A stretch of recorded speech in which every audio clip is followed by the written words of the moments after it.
ഭൂപടം മാറുന്നത് സാധാരണ യുദ്ധങ്ങൾക്ക് ശേഷമാണ്. പക്ഷേ ചൈന ഇപ്പോൾ യുദ്ധമില്ലാതെ തന്നെ ഭൂപടം മാറ്റുകയാണ്. ദക്ഷിണ ചൈന കടലിനടിയിലായിരുന്ന ഒരു ചെറിയ പവിഴപ്പുറ്റ് വെറും മാസങ്ങൾക്കുള്ളിൽ 600 ഹെക്ടർ വിസ്തൃതിയുള്ള ഒരു കൃത്രിമ ദ്വീപായി മാറിയിരിക്കുന്നു. ഇത് വെറും ഭൂമി നിർമ്മാണ പദ്ധതിയല്ല, ലോകത്തിലെ ഏറ്റവും തിരക്കേറിയ സമുദ്ര വ്യാപാര പാതകളിലൊന്നിൽ സ്വാധീനം വർദ്ധിപ്പിക്കാനുള്ള ചൈനയുടെ പുതിയ നീക്കമായാണ് പല വിദഗ്ധരും ഇതിനെ കാണുന്നത്. ആന്റിലോപ്പ് റീഫ് എന്ന ഈ പുതിയ ദ്വീപ് ഭാവിയിൽ ഏഷ്യയിലെ ഏറ്റവും വലിയ ജിയോ പൊളിറ്റിക്കൽ തർക്കങ്ങളിൽ ഒന്നിന്റെ കേന്ദ്രബിന്ദു ആവുമോ? നമുക്ക് പരിശോധിക്കാം. ദക്ഷിണ ചൈന കടലിലെ പാരസൽ ഐലൻഡ് മേഖലയിലുള്ള ആന്റിലോപ്പ് റീഫ് എന്ന പവിഴപ്പുറ്റിലാണ് ഈ വലിയ നിർമ്മാണം നടക്കുന്നത്.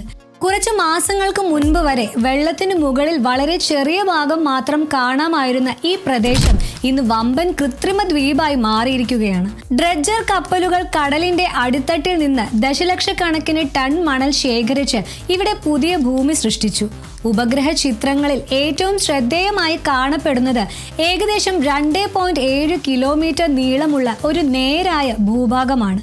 ഭാവിയിൽ വിമാനത്താവളമോ മറ്റ് സൈനിക അടിസ്ഥാന സൗകര്യങ്ങളോ വികസിപ്പിക്കുവാൻ ഇത് ഉപയോഗിക്കാമെന്നാണ് ചില പ്രതിരോധ വിദഗ്ധരുടെ വിലയിരുത്തൽ.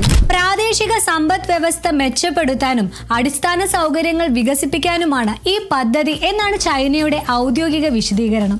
എന്നാൽ നിരീക്ഷകർ ഇതിനെ മറ്റൊരു കോണിൽ നിന്നാണ് കാണുന്നത്. കാരണം ദക്ഷിണ ചൈന കടൽ ലോക വ്യാപാരത്തിന്റെ നിർണായക കേന്ദ്രമാണ്. ഓരോ വർഷവും $1 ട്രില്യൺ ചരക്കുകളാണ് ഈ കടൽ മാർഗത്തിലൂടെ കടന്നു പോകുന്നത്.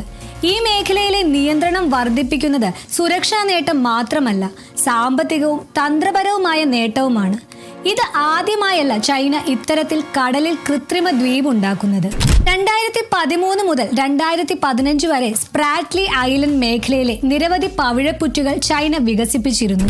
പിന്നീട് അവിടങ്ങളിൽ റൺവേകൾ, തുറമുഖങ്ങൾ, റഡാർ സംവിധാനങ്ങൾ, മറ്റ് അടിസ്ഥാന സൗകര്യങ്ങൾ എന്നിവ രൂപപ്പെട്ടു.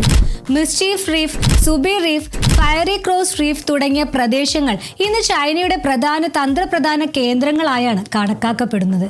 അതുകൊണ്ട് തന്നെ ആന്റിലോപ്പ് റീഫ് പദ്ധതിയും പല വിദഗ്ധരും അതേ മാതൃകയുടെ തുടർച്ചയായി കാണുന്നു. പാരസൽ ഐലൻഡ് നിലവിൽ ചൈനയുടെ നിയന്ത്രണത്തിലാണെങ്കിലും വിയറ്റ്നാം ഈ പ്രദേശത്ത് അവകാശവാദം ഉന്നയിക്കുന്നു.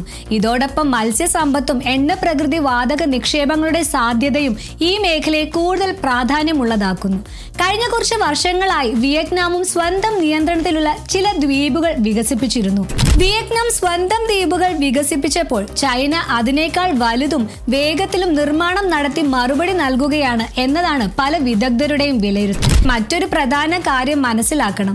അമേരിക്കൻ പ്രതിരോധ തന്ത്രങ്ങളിൽ പതിവായി ഉപയോഗിക്കുന്ന ഒരു പദമാണ് ഫസ്റ്റ് ഐലൻഡ് ചെയിൻ. ചൈനയുടെ കിഴക്കൻ തീരത്ത് നിന്ന് ആരംഭിച്ച് ജപ്പാൻ, തായ്വാൻ, ഫിലിപ്പീൻസ് വഴി തെക്കുകിഴക്കൻ ഏഷ്യയിലേക്ക് നീളുന്ന ദ്വീപുകളുടെ ഒരു ശൃംഖലയാണിത്. ലളിതമായി പറഞ്ഞാൽ പസഫിക് സമുദ്രത്തിലേക്കുള്ള ചൈനയുടെ പ്രധാന സമുദ്ര കവാടങ്ങളെ ചുറ്റിപ്പറ്റിയുള്ള ഒരു സ്വാഭാവിക പ്രതിരോധ വളയം. അതിനാൽ അമേരിക്കയും സഖ്യരാജ്യങ്ങളും ഏറ്റവും കൂടുതൽ ശ്രദ്ധ കേന്ദ്രീകരിക്കുന്നത് ഈ മേഖലയിലാണ്. ആന്റിലോപ്പ് റീഫ് സ്ഥിതി ചെയ്യുന്ന പാരസൽ ഐലൻഡ് ഈ പ്രധാന വളയത്തിന് പുറത്താണ്. അതുകൊണ്ടാകാം ഇത്തവണ അമേരിക്കയുടെ പ്രതികരണം താരതമ്യേന മന്ദഗതിയിലായാണ് ചില ജിയോ പൊളിറ്റിക്കൽ വിദഗ്ധർ വിലയിരുത്തുന്നത്. ഇന്ത്യ നേരിട്ട് ഈ തർക്കത്തിന്റെ ഭാഗമല്ല. എന്നാൽ ഇന്ത്യയുടെ വിദേശ വ്യാപാരത്തിന്റെ വലിയൊരു പങ്ക് ദക്ഷിണ ചൈന കടലിലൂടെയാണ് കടന്നുപോകുന്നത്. ഈ മേഖലയിലെ സ്ഥിരതയ്ക്കും സ്വതന്ത്ര നാവിഗേഷനും ഇന്ത്യ വലിയ പ്രാധാന്യം നൽകുന്നുണ്ട്. അതിനാൽ ഇവിടെ നടക്കുന്ന ഓരോ വലിയ മാറ്റവും ഇന്ത്യയുടെ സാമ്പത്തികവും സുരക്ഷാപരവുമായ താല്പര്യങ്ങളുമായി ബന്ധപ്പെട്ടതാണ്. ആന്റിലോപ്പ് റീഫ് ഒരു പുതിയ കൃത്രിമ ദ്വീപ് മാത്രമാണോ? അല്ലെങ്കിൽ ദക്ഷിണ ചൈന കടലിലെ അടുത്ത ശക്തി പോരാട്ടത്തിന്റെ തുടക്കമോ? ഇപ്പോൾ അതിന് വ്യക്തമായ ഉത്തരമില്ല. പക്ഷെ ഒരു കാര്യം ഉറപ്പാണ്, ഇന്നത്തെ ലോകത്തെ സ്വാധീനം സ്ഥാപിക്കുന്നത് യുദ്ധക്കപ്പലുകൾ കൊണ്ട് മാത്രമല്ല, ചിലപ്പോൾ ഭൂപടം തന്നെ മാറ്റി എഴുതിക്കൊണ്ടുമാണ്. നിങ്ങളുടെ അഭിപ്രായം എന്താണ്? കമന്റിൽ രേഖപ്പെടുത്തുക. ഇത്തരം ആഗോള സാമ്പത്തിക ജിയോ പൊളിറ്റിക്കൽ സ്ട്രാറ്റജിക് വിശകലനങ്ങൾക്കായി മണി ന്യൂസ് മലയാളം സബ്സ്ക്രൈബ് ചെയ്യാൻ മറക്കല്ലേ. നന്ദി.